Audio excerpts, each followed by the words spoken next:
रात्री 2 वाजता अचानक चेस्ट पेन सुरू झालं तर काय करायचं? घाबरणं नॅचरल आहे, पण हार्ट पेशंटसाठी पॅनिक नाही. प्रिपरेशन जास्त महत्वाचे असते. म्हणून आज आपण बोलणार आहोत अशा 3 मेडिसिन बद्दल ज्या प्रत्येक हार्ट पेशंटच्या घरी इमर्जन्सीसाठी असायलाच हव्यात. पण सुरुवातीला एक क्लिअर गोष्ट लक्षात ठेवा, या मेडिसिन्स हॉस्पिटलचा रिप्लेसमेंट नाहीत. या फक्त फर्स्ट एड सपोर्ट आहे. जोपर्यंत तुम्ही मेडिकल हेल्प पर्यंत पोहोचत नाही. सर्वात पहिली मेडिसिन आहे नायट्रोग्लिसरीन टॅबलेट, जी अनेकांना सॉर्बिटेट नावाने माहिती असते. ही खास त्या पेशंटसाठी असते ज्यांना आधीपासूनच अंजायना किंवा ब्लॉकेजेस डायग्नोज झालेले आहे. जेव्हा हार्टच्या आर्टरीज मध्ये तात्पुरता टाईट होतात आणि चेस्ट मध्ये प्रेशर किंवा हेवीनेस किंवा जडपणा जाणवतो, तेव्हा ही टॅबलेट आर्टरीज रिलॅक्स करून ब्लड फ्लो इम्प्रूव्ह करायला मदत करतात. जर चेस्ट पेन सुरू झाला तर पेशंटला लगेच बसवा किंवा झोपवा, कारण या टॅबलेटमुळे थोडं बीपी कमी होऊ शकतो. मग एक टॅबलेट जिभेखाली ठेवायची असते, ती चावायची नाही. साधारण 2-3 मिनिटांमध्ये आराम मिळू शकतो. 5 मिनिटात पेन कमी झाला नाही तर डॉक्टरच्या सल्ल्यानुसार दुसरी गोळी घ्या, पण जास्तीत जास्त 3 गोळ्यांपर्यंत जावा. जर 10 ते 15 मिनिटांनंतरही पेन चालूच असेल तर अजिबात उशीर करू नका. हॉस्पिटलला जावा आणि सिरियस प्रॉब्लेम मध्ये हा संकेत असू शकतो.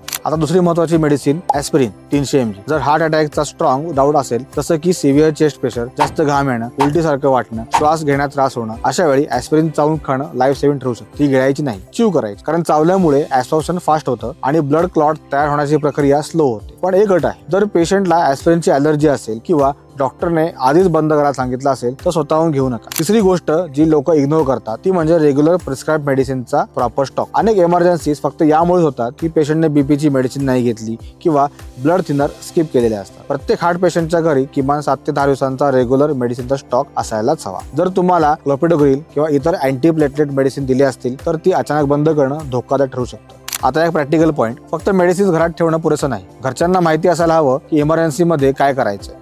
इमर्जन्सी नंबर्स विजिबल ठिकाणी लिहून ठेवा. पेशंटने आपली कंडिशन फॅमिलीला स्पष्ट सांगितली असावी. अनेक वेळा प्रॉब्लेम मेडिसिन नसते तर डिलेची असते. वॉर्निंग सायन्स कधीही इग्नोर करू नका. चेस्ट मध्ये दबाव किंवा जडपणा 5-10 मिनिटांपेक्षा जास्त टिकला, पेन लेफ्ट हातामध्ये किंवा मान, पाठ, जबड्यापर्यंत गेला, अचानक घाम, श्वास लागणे, चक्कर येणे, यापैकी काही त्रास झाला तर फक्त मेडिसिन घेऊन घरी बसणं चुकीचं आहे.